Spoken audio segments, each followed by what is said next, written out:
19 জুলাই 1999 রাত 11:45 করাচির অত্যন্ত সুরক্ষিত ডিফেন্স হাউজিং এরিয়া। পাকিস্তানের directorate general of military operations DGMO এর এক অত্যন্ত প্রভাবশালী জেনারেল তখন তার স্টাডি রুমে বসে কার্গিলের যুদ্ধের ম্যাপ খুঁটিয়ে দেখছিলেন। বাইরে নিস্তব্ধতা, কিন্তু ড্রয়িং রুমের ল্যান্ড ফোনটা হঠাৎ বেজে উঠল। জেনারেল ফোনটা তুললেন। ওপাশে কোনো মানুষের কণ্ঠস্বর নেই, শুধু একটা অদ্ভুত রিদমিক ইলেকট্রনিক বিট, যেন কেউ ডিজিটাল সিগন্যাল পাঠাচ্ছে। ঠিক 10 সেকেন্ড, তারপর লাইনটা ডেড হয়ে গেল। জেনারেল ভাবলেন হয়তো যান্ত্রিক গোলযোগ, কিন্তু তিনি জানতেন না ওই 10 সেকেন্ডের মধ্যেই তার ঘরের সুরক্ষিত কম্পিউটারে থাকা একটি এনক্রিপ্টেড ফাইল কপি হয়ে পৌঁছে গেছে কয়েক হাজার কিলোমিটার দূরে নয়াদিল্লির লোদি রোডের একটি সাধারণ দেখতে বিল্ডিংয়ের অন্ধকার ঘরে। সেই ফাইলের নাম ছিল অপারেশন কোহি পায়মা, অর্থাৎ কার্গিল যুদ্ধের সেই গোপন ব্লুপ্রিন্ট যা পাকিস্তান সরকার পৃথিবীর কাছে অস্বীকার করছিল। বন্ধুরা, আজ আমরা ভারতের গোপন গোয়েন্দা সংস্থা এর এমন এক অপারেশনের গভীরে যাব যা গোয়েন্দা ইতিহাসের মোড় ঘুরিয়ে দিয়েছিল।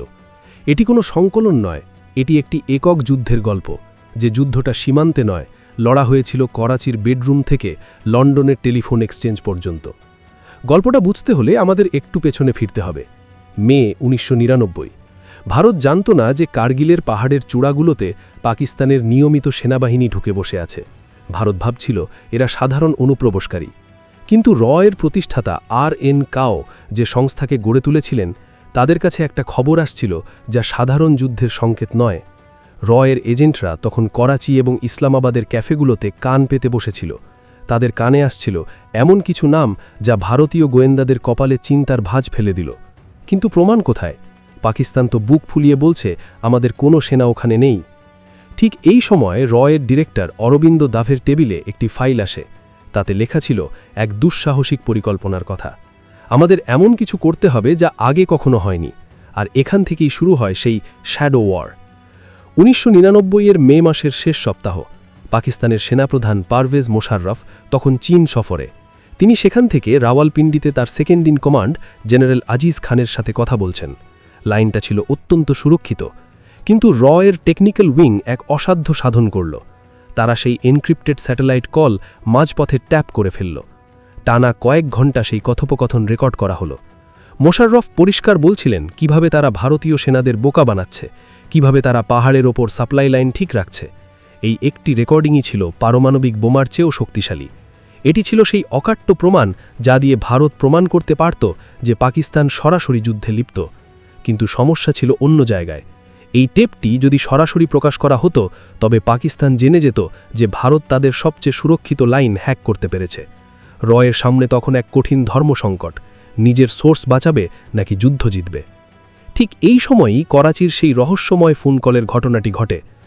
জানত শুধু অডিও টেপ যথেষ্ট নয়, আমাদের পাকিস্তানের ভেতর থেকে এমন কিছু নথি চাই যা প্রমাণ করবে এই যুদ্ধের পরিকল্পনা মাসখানেক আগের। করাচির সেই জেনারেলের বাড়িতে যে 10 সেকেন্ডের কল গিয়েছিল, সেটা ছিল একটা ডিজিটাল ডিকয়। এর এক অত্যন্ত দক্ষ এজেন্ট, যিনি বহু বছর ধরে পাকিস্তানে এক সাধারণ ইলেকট্রিশিয়ান হিসাবে কাজ করছিলেন, তিনি জেনারেলের বাড়ির টেলিফোন লাইনে একটি ছোট চিপ বসিয়ে দিয়েছিলেন। ওই 10 সেকেন্ডের কলে সেই চিপটি অ্যাক্টিভেট হয় এবং জেনারেলের কম্পিউটার থেকে যুদ্ধের স্ট্র্যাটেজি ফাইলগুলো ট্রান্সফার করে দেয়। পাকিস্তান আজও অস্বীকার করে যে তাদের সার্ভার হ্যাক হয়েছিল। কিন্তু কেন? কারণ স্বীকার করা মানেই হলো তাদের চরম অপমান। কিন্তু বন্ধুরা, এই অপারেশনটি কি সফল হতো যদি এর আগেকার অপারেশনগুলোর অভিজ্ঞতা না থাকত? 1971-এর সেই গঙ্গা বিমান হাইজ্যাকের কথা মনে করুন। আর.এন. কাও শিখিয়েছিলেন কিভাবে শত্রু দেশের ভেতর থেকেই তাদের বিরুদ্ধে চাল চলতে হয়। রবীন্দ্র কৌশিকের মতো এজেন্টরা শিখিয়েছিলেন কিভাবে পাকিস্তানি সেনাবাহিনীর অন্দরে মিশে গিয়ে বছরের পর বছর তথ্য জোগাড় করতে হয়। কার্গিলের এই ইন্টেলিজেন্স ওয়ার ছিল সেই দীর্ঘ অভিজ্ঞতার চূড়ান্ত ফসল। কার্গিল যুদ্ধ চলাকালীন শুধু তথ্য জোগাড় করেনি, তারা একটি সাইকোলজিক্যাল অপারেশন বা মনস্তাত্ত্বিক যুদ্ধ শুরু করেছিল। পাকিস্তানের সেই জেনারেল, যার ডেটা লিক হয়েছিল, তিনি হঠাৎ একদিন সকালে তার ইমেলে একটি ফাইল পেলেন। ফাইলটি খুলে তিনি আঁতকে উঠলেন। তাতে তার ব্যক্তিগত এবং তার পরিবারের এমন কিছু তথ্য ছিল যা কেবল তিনি নিজেই জানতেন। নিচে শুধু একটি লাইন লেখা ছিল, আমরা সব দেখছি। ভয়, এটাই ছিল এর অস্ত্র। পাকিস্তানি হাইকমান্ডের মধ্যে সন্দেহ ঢুকে গেল, কারা ভারতের হয়ে কাজ করছে। তারা একে অপরকে অবিশ্বাস করতে শুরু করল। আর গোয়েন্দা যুদ্ধে যখন নিজের ঘরের ওপর থেকে বিশ্বাস চলে যায় তখন হার নিশ্চিত। যুদ্ধ শেষে যখন কার্গিল থেকে পাকিস্তানি সেনারা পিছু হটতে বাধ্য হল, তখন আন্তর্জাতিক মহলে ভারত সেই অডিও টেপ এবং করাচি থেকে চুরি করা নথিপত্র ফাঁস করে দিল। সারা বিশ্ব পাকিস্তানের উপর নিষেধাজ্ঞা জারি করল। মোশাররফ এবং তার সেনাবাহিনী বিশ্বজুড়ে একঘরে হয়ে গেল। আজও পাকিস্তানের গোয়েন্দা সংস্থা আইএসআই করাচির সেই 10 সেকেন্ডের কলের রহস্য সমাধান করতে পারেনি। কে ছিল সেই ইলেকট্রিশিয়ান, কার নির্দেশে সেই কল গিয়েছিল, আজও কোনো উত্তর নেই। রয়ের এই গল্পগুলো আমাদের শেখায় যে যুদ্ধ শুধু গোলাবারুদ দিয়ে জেতা যায় না, আধুনিক যুদ্ধ লড়া হয় তথ্য দিয়ে, আর এই তথ্যের লড়াইয়ে আজও ভারতের সবচেয়ে ধারালো অস্ত্র। এই যে আজ আপনারা দেখেন ভারতের সার্জিক্যাল স্ট্রাইক বা বালাকোট, এগুলো হঠাৎ হওয়া কোনো ঘটনা নয়। এগুলো হলো সেই দীর্ঘ লড়াইয়ের ধারাবাহিকতা, যা শুরু হয়েছিল 1971-এ, পরিপক্ক হয়েছিল 1999-এর কার্গিলে, আর আজ তা মহিরুহ হয়ে দাঁড়িয়েছে। পাকিস্তানের করাচির সেই ড্রয়িং রুমের নিস্তব্ধতা আজও মাঝে মধ্যে ভেঙে যায়। আজও কোনো জেনারেলের ফোন হয়তো বেজে ওঠে আর ওপাশে কেউ কোনো কথা বলে না। পাকিস্তান আজও অস্বীকার করে, কিন্তু ভারতের প্রতিটি নাগরিক জানে আমাদের দেশের অখণ্ডতা রক্ষার জন্য সীমান্তের ওপারে কোনো এক কোণে, কোনো এক অন্ধকার ঘরে একজন নামহীন যোদ্ধা আজও সজাগ আছে।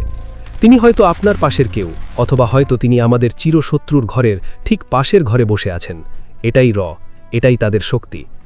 India's first line of defence is not the border, it's information. এই গল্পটি শুধু একটি যুদ্ধের নয়, এটি একটি বিশ্বাসের গল্প।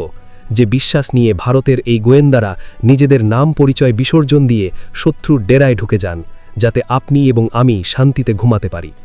রয়ের এই গোপন অপারেশনটি হয়তো কোনোদিন সিনেমার পর্দায় আসবে না, কিন্তু ইতিহাসের পাতায় এটি স্বর্ণাক্ষরে লেখা থাকবে, একটি নীরব অপারেশন যা একটি আস্ত যুদ্ধ জিতিয়ে দিয়েছিল। জয় হিন্দ।